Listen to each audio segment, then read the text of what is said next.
I'm wondering, did you have a dream as a child?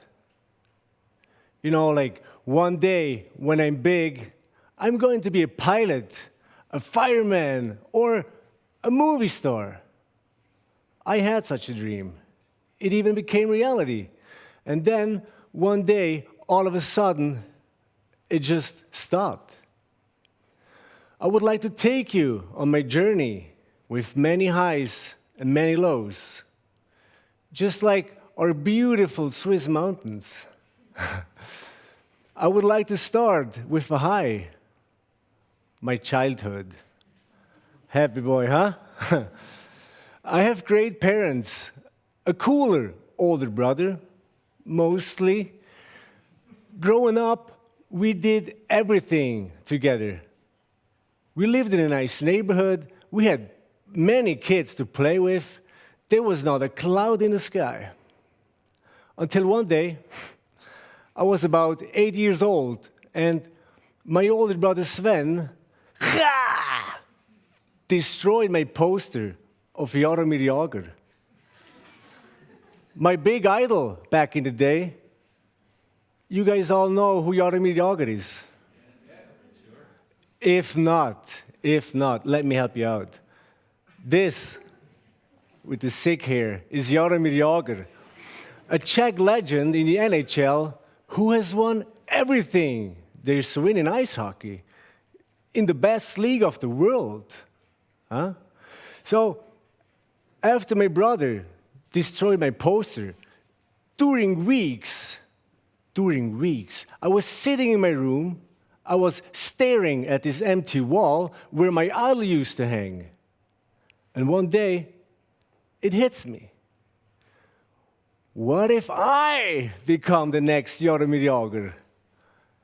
And after that, I kind of had a dream. Anytime I wasn't at school, I was on the ice. And I was mostly seen in this gear. I was just always playing ice hockey. And it was fun. I realized in my youth that if you have a goal in life, you will reach it much easier when you believe in yourself, when you're focused, and when you enjoy what you are doing. Now imagine, you're 23 years old. You play in Switzerland's top league. You've just signed a 2-year deal with the best team in the league for $500,000 Swiss francs. How would you feel? I made it into the national team. 2011, I played the World Championship for Team Switzerland. In the last game of the tournament, against a team from the US, I didn't score one, I scored 2 goals and was named Player of the Game. I even was contacted by the NHL. I was on fire, living the dream. The season was over. 5 days later, I was back home. It was May 14, 2011. That's a date I never forget. At 4 in the morning, I was walking home after boys' night out. I had great pictures of the World Championships in my mind. I was so excited for the future and so pumped. And then, everything went black. 10 days later, I woke up. I had been in an artificial coma. Diagnosis, traumatic brain injury. Holy shit. Turns out, I had been run over by a drunk driver, going 85 kilometers per hour. The doctors told me, "You're lucky to be alive." Thankfully, back then, I kind of looked like, you guys know the Hulk? Yeah, good. Okay, I had 10 kilos more, and I was in the shape of my life.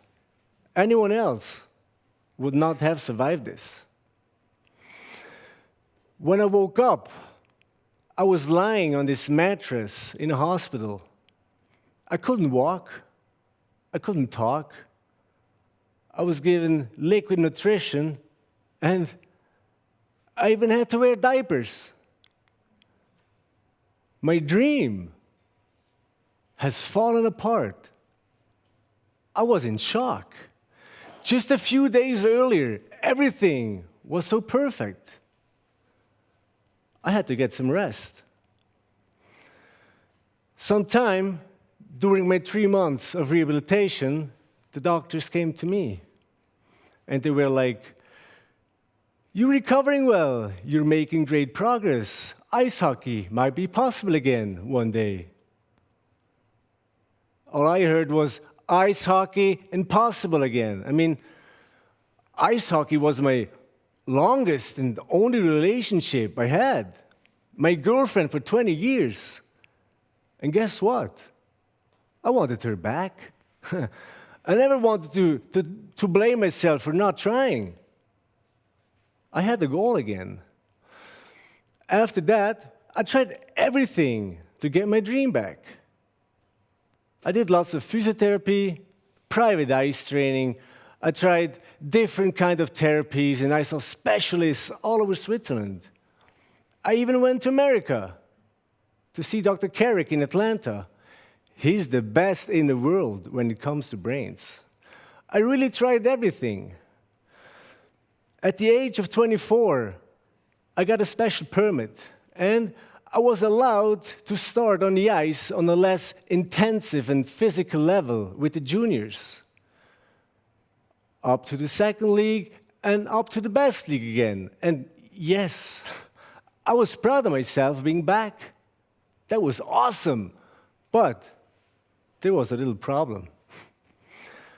Before my accident, ice hockey to me was like that. I was skating, and I said, if I get the puck now, I got 1, 2, 3 options. The puck came, quick decision, made my move, the game went on. Easy peasy. After my accident, I was skating, and I said, oh shit, I got the puck, and boom, got run over by an opponent. And that was always pretty painful. So logically, and also understandably, I got sent down to the second league again. And I had to face it. My relationship with ice hockey would never be the same again. It would never make me happy again. I had to choose between ice hockey or happiness. I choose to be happy, and I had to break up with my girlfriend ice hockey.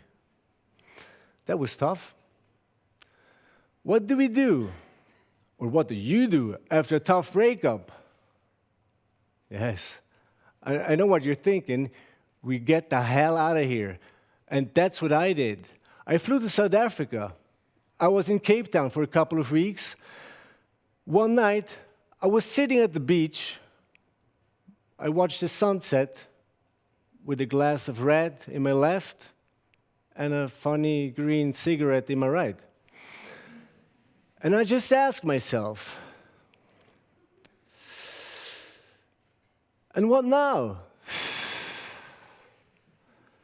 That can't already be it. I'm 26. There has to be something else for me, but I didn't know what. Here I am, just thinking about one of my favorite songs. And every little thing is gonna be all right. Ba, ba, ba, ba, ba. Huh? You know what I mean? After that, a couple of days later, I went home. Clueless, but still full of hope. And guess what? Nothing was all right. Nothing at all. I had a breakdown, deep depressions, medication, side effects up and down. Everything that I loved, everything except my family, was gone. My life was built around a dream. And I'd woken up way too early. My environment were my hockey teammates. My daily routine, the recognition, my pride. Ice hockey, and ice hockey. They were all gone, and that was tough. I had invested so much. I had sacrificed so much. For what? And no, I never considered killing myself. I mean, I love my life, but it was just really, really dark. And I needed back some color in my life. Honesty is what I needed. Honesty to myself. One day, I had the balls to tell my family, listen, I'm not going to make it on my own. I need help. I mean, you have a problem with your car. You don't even think about it. You go to the garage. With your bike, you go see the guy at the bike shop. With your teeth, you go see the dentist. You have a guy or a girl for everything. What if your laptop is broken? Okay, we throw it away and we buy a new one. But what if your thoughts or your head is broken? You can't just throw them away. Professional help saved my ass. Many hours of therapy later, I can say, I have been through a lot. And at some point, my backpack was light enough to support others taking care of themselves. And that's what I'm doing today. That's why I'm here. So, if there are 3 things I can share with you guys tonight, it's these. The playmaker is you. You are responsible for your life. From which perspective you see your life, how do you face up to situations, and what you make out of them. Only you decide. Don't blame someone else. Look inside you. Be honest with yourself. Forgive, let go, move on. Because you decide how you move on. So, take responsibility.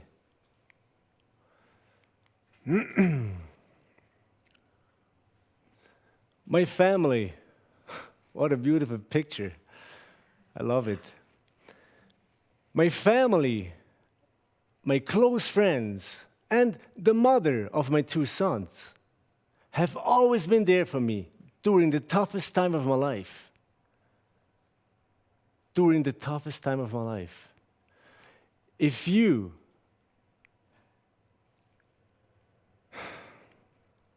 it's emotional for me. I'm so grateful for that, you know? I'm really grateful for that. If you guys, sorry for that.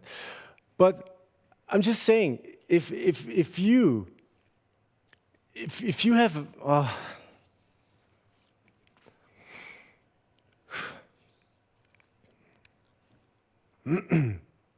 give me a second.